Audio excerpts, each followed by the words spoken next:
Salut à tous, et puis pour ceux qui débarquent, bienvenue sur la chaîne où on parle de Stranger Things toute l'année. Et bien sûr, forcément, plus que jamais en ce moment, avec une actualité qui s'est sévèrement amplifiée ces dernières semaines. D'ailleurs, à partir de la semaine prochaine, à J-10 avant la saison 3, on finira tous le compte à rebours ensemble avec une vidéo tous les matins aux environs de 9h pour se réveiller ensemble sur chaque jour qui nous rapprochera un peu plus du 4 juillet. Du coup, j'ai déjà pas mal avancé sur ces petites vidéos quotidiennes. Ce sera surtout des récaps et des théories. Et puis ce sera tourné sous la forme d'une petite thématique pour chaque vidéo. D'ailleurs, je filmerai sous un format un peu plus simple quand je suis là-bas derrière devant mon ordi. Voilà, du coup maintenant, trêve de bavardage parce qu'on a encore pas mal de choses à voir aujourd'hui.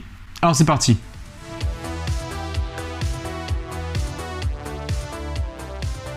Le gros événement de la semaine, c'était bien entendu le nouveau trailer. Une fois encore d'une très grande qualité, très soigné, rien à dire.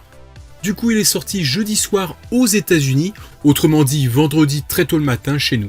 Je ne vais pas encore revenir dessus pour le moment, mais je vous invite à passer voir ma vidéo à ce sujet. Et puis je reviendrai encore un peu sur les détails qu'on a eu dans les vidéos que je vous prépare pour ces 10 derniers jours, donc à partir de demain matin.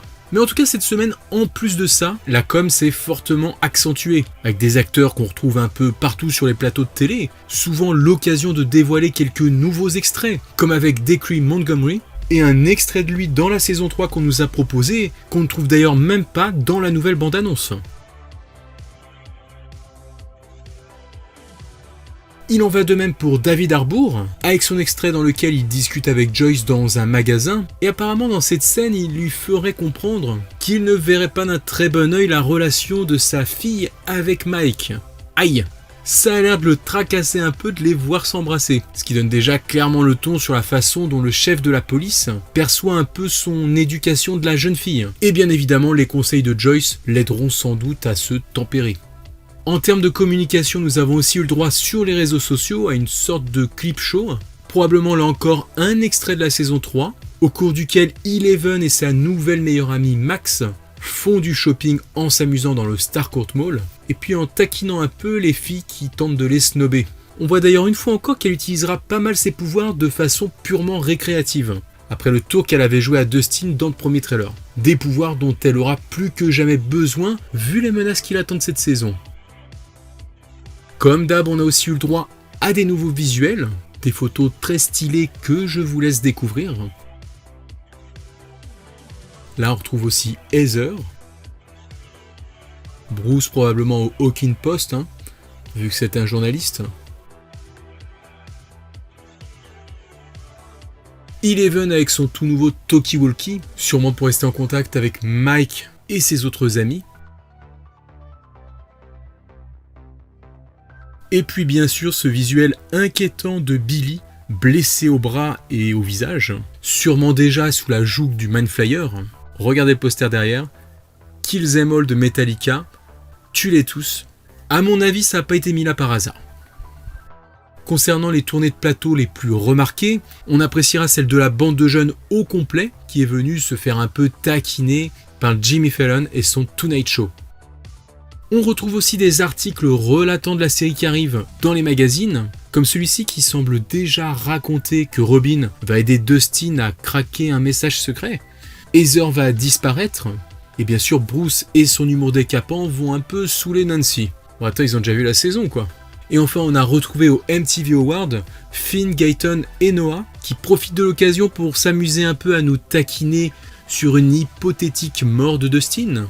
Et puis à côté de ça, si vous dites dommage Caleb il était pas là, pas besoin pour lui de se rendre à une cérémonie pour venir entretenir l'ambiguïté sur la mort du personnage de Dustin. Is Dustin dying?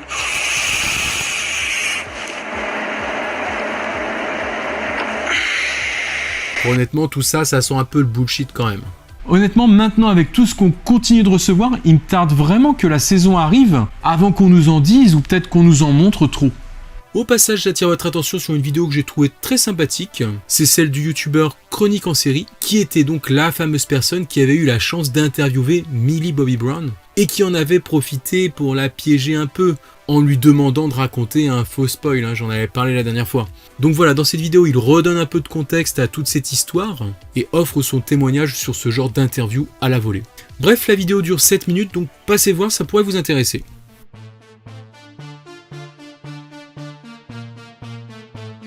Combien de saisons va-t-on avoir pour la série Stranger Things? C'est la question qui revient périodiquement. Donc depuis la dernière fois que j'en avais parlé, on continue donc à tabler sur 4 saisons à coup sûr, et peut-être même 5 pour conclure l'histoire. C'est d'ailleurs surtout ça qui sera déterminant pour les frères Duffer. Un récit bien ficelé qui se tient du début à la fin, donc pour ça qu'il faille 4 ou 5 saisons. Mais après au-delà ça paraît peu probable.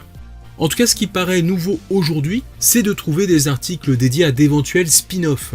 Bon, là encore, j'avais déjà évoqué l'idée, et j'en avais parlé il y a quelques temps, mais là, ces articles parlent plus précisément d'un spin-off consacré à notre bon vieux chef de la police. En effet, cette semaine, avec la sortie des comics et des romans, est sorti le livre Darkness on the Edge of Stone, qui nous permet d'en apprendre un peu plus sur le personnage. Je suis dessus en ce moment, donc vous en faites pas, on y reviendra. Et d'ailleurs, l'auteur du roman, Adam Christopher, révèle qu'il a clairement écrit ce livre dans cette intention, celle d'un spin-off, avec une structure du bouquin épisodique. Il ajoute même que pour les fans, ce serait nécessaire de connaître tout le background du personnage.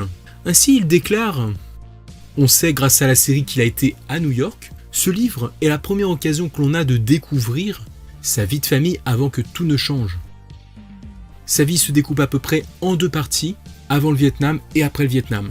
Quand Sarah est morte, c'est devenu une histoire ancienne, quelque chose de perdu dans le temps. Ici, c'est la première fois que l'on découvre cette vie avant la mort de Sarah.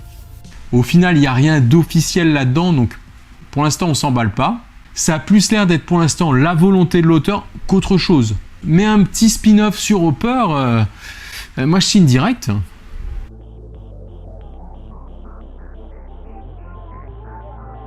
On revient à présent sur le concours dont j'avais parlé la dernière fois pour tenter de gagner 2 places et d'avoir le privilège de binge-watcher toute la saison 3 de Stranger Things le 4 juillet au soir sur grand écran au Grand Rex à Paris, avec même quelques acteurs qui viendront lancer la soirée. Enfin plutôt la nuit vu que ça dure jusqu'à 6h du mat'. Bref, vous avez été nombreux à me poser des questions sur le sujet et puis aussi d'autres à m'aider à avoir plus d'informations sur ce concours. Donc en clair apparemment, hormis en tentant sa chance, il n'y aurait pas d'autre moyen d'acheter directement sa place, a priori. Et si comme moi vous habitez en province, apparemment le tirage au sort a déjà eu lieu le 19 juin, sûrement pour qu'on puisse avoir le temps de s'organiser pour le transport. Et donc il y a 100 gagnants simplement. Je dis simplement parce que du côté de la région parisienne, il y aura 1100 gagnants, et dans ce cas-là, hormis le nombre de chances bien supérieur d'être tiré au sort parmi les bonnes réponses, vous avez encore jusqu'au 27 au soir pour espérer recevoir un mail vous disant que vous avez peut-être gagné.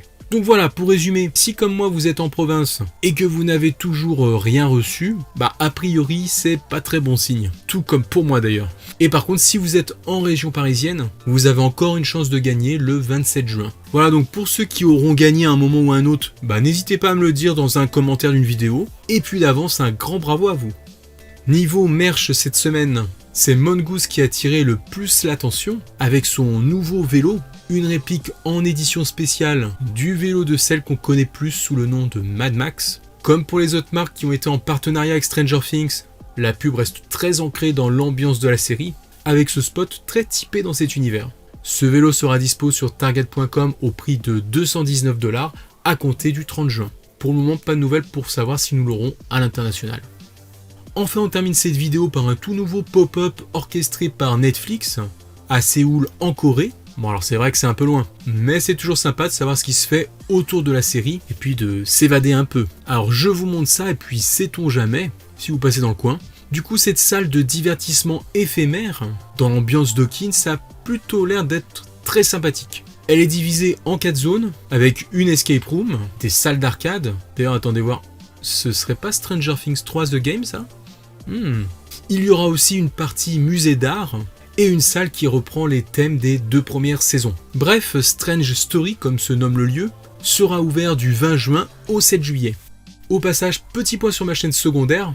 Dernièrement, j'avais dit que je voulais revenir sur le synopsis de la saison 3, mais comme vous pouvez le voir entre mes projets pour l'avenir très proche, et en plus la sortie du dernier trailer, ça m'a laissé peu de temps pour ça. Toutefois, ne vous en faites pas, je délaisse pas ma chaîne. Merci à ceux qui continuent à m'y suivre d'ailleurs. Et puis il est possible que vous tombiez un jour sur moi en direct, en train de faire des tests pour de futurs lives. Dans ce cas-là, j'espère que vous viendrez me passer le bonjour. Voilà qui termine cette vidéo, hein, une actualité un petit peu condensée aujourd'hui, parce que quand même j'ai encore un petit peu de boulot pour être prêt lundi. Normalement il devrait y avoir un dernier point actu la semaine prochaine, hein, le dernier avant la saison 3. Ça ce sera en plus des vidéos quotidiennes le matin. Donc d'ailleurs pour ceux qui me posent beaucoup la question, oui, après la saison 3, on continuera à parler de Stranger Things. Pour l'après-saison 3, je vous prévois des petites reviews générales et sur des épisodes indépendamment. Ça, à mon avis, je vais tout l'échelonner sur juillet et août. On parlera aussi de ces fameux romans, hein, je les oublie pas, j'ai mis un petit peu de côté comme la saison arrivait, mais on y reviendra sur l'été finalement. Et puis pareil, à mon avis, cette fois un peu avant la rentrée, ce que je vous parlais par rapport à mon projet sur des films 80s. Voilà, pour finir, je vous laisse en compagnie de vos collections que vous m'avez envoyées sur Instagram. J'en mets quelques-unes aujourd'hui et j'en mettrai d'autres sur les petites vidéos quotidiennes. Alors du coup, j'ai envie de dire à lundi. Ciao les amis!